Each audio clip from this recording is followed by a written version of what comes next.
Good afternoon, class. Thank you. You can sit down.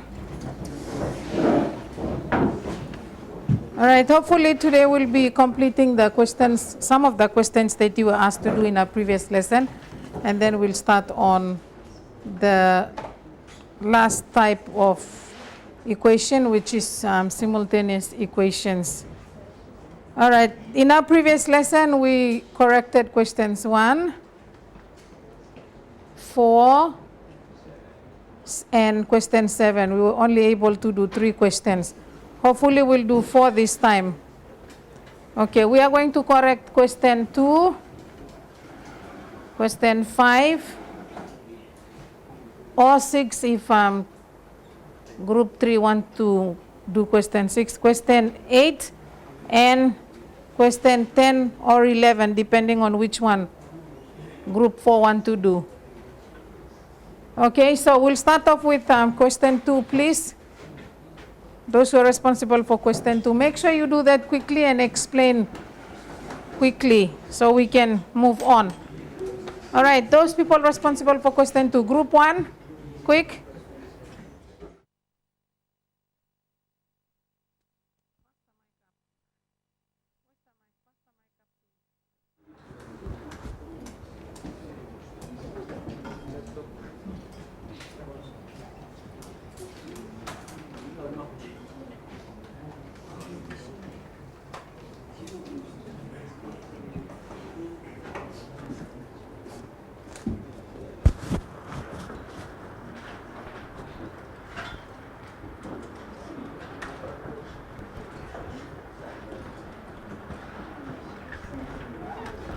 Maybe those ones are doing question 5 or 6, and the others could also go, and when she finishes she'll explain, and then you can explain as well after she does that. Just to go and do the working out on the board.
Wait, stop here. Long.